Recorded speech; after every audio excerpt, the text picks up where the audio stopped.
So magandang araw kabola, sa video nito sa pre-agency muna tayo kabola. Magpe-preview na naman tayo na isa pong magiging soon unrestricted free agent kabola. Pag-usapan natin isang malaking trade po na naganap po kabola sa NBA. So kung hindi pa nakasubscribe, pakipindot naman po yung subscription button.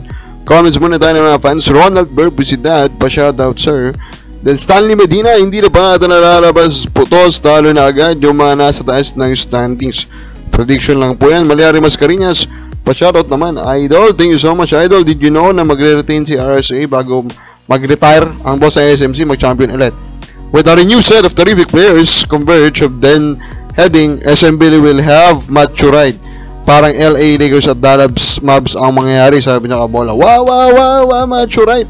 To San Miguel Beerman, kabola, yung sinasabi ni Boss Maliari Mascareñas. Again, unahin na natin sabihin kabola na wala pa pong nasabi si Boss Maliari Mascareñas na shocking po na trade na nangyari kabola. So ito pong maturite to San Miguel Beerman kabola na sinasabi niya. Of course, let us take it with a lot of grain of salt kabola. In short, mahirap pong paniwalaan pero hindi naman nakakapagtaka kung try siyang i-target po ng San Miguel kabola kasi they are badly in need of a jolt dun sa kanila pong roster.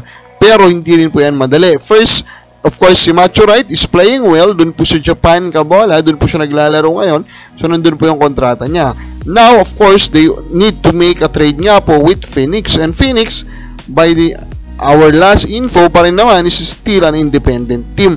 Kahit pa may connection po sila ng malala sa San Miguel. Pero of course, pwede pa rin niyang gamitin naman na negotiation tactic po ng San Miguel Beerman para pumapa-agree ang Phoenix. Pero kung sabagay ko naman, kung at the very least maging fair po yung exchange, edi okay na rin po ito siguro kung mangyayari siya.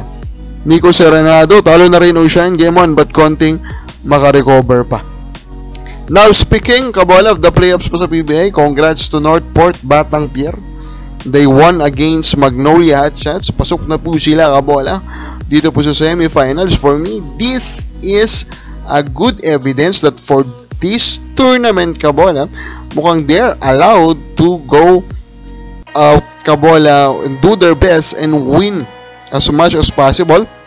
Go as deep as possible po dito nga po sa playoffs po na to. Now, yun lang naman po yung pagkakaintindi natin with these results. Kasi, di ba, kung napanood nyo po yung game, lumamang po yung Magnolia, humabol po yung Northport, then lumamang sila ng malaki. For me, the way I watch the game, the way the body language of the players, the way Coach Bonitan, kabola, strategize, for me, they are serious one. Pero ang tanong dyan, ang next na pwede kasi nila makalaban is Ginebra ulit. And can you imagine, kabola, if they also defeat Ginebra sa semis, just in case, kabola, na Ginebra ka makatapat nila, di ba? That will be a very big validation, siguro, na mag-iiba na sila ng landas. Now, ito na, na-trade po si Jimmy Butler dito po sa Golden State Warriors, kabola, nalaman nyo ba yan?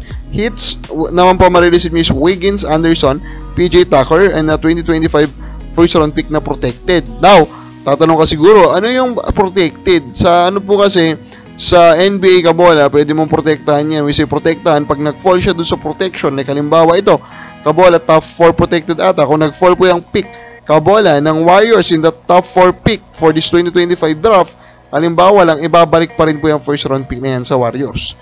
Ganun po yan. Jazz at saka Piston, meron din po silang part. Mapapatanong ko siguro, ba't kailangan pa ng Utah Jazz? Ba't kailangan pa ng Detroit Pistons dyan? Different reasons yan. Most of the time, kabola, pwedeng nagsasalary dump lang po yung isang team, kabola. Pwede rin inaayos po nila, kabola, yung magiging salansan po ng mga salaries. Kasi may sinusunod po actually, kabola, na rule sa salary kapag magte-trade po ang isang team dito po sa NBA. Now, pag-usapan natin na soon to be unrestricted free agent, kabola, is wala na po si iba, kundi si Robbie Herndon ng NX. Now, si Uno ay yung top 3 team na dapat siyang try target. First ko, number 3 ko, Meralco Bolts, kabola. If you look at their roster, yun yung parang wala sila. Yung legit na 3&D forward, kabola. So, yun yung madadala po ng isang Robbie Herndon sa kanila if they want a new guy there. Number 2 ko, Phoenix. Bakit po Phoenix? Because of their craziness in 3-point shooting, kabola. Of course, Herndon is also one of the best 3-point shooter out there. Kabola is so capable and also be added po as a modern big man sa lineup nila. Pero number 1 ko dyan, Blackwater Bossing. I think Bossing badly need a player like him, kabola. Of course, they have a young rooster. Now, adding a veteran, a proven veteran in Robert Herndon, kabola, was also very versatile, will help them a lot. Kabakabal sa pagiging mo, sino kayong dapat tumarget kay Herndon? Comment lang po sa baba.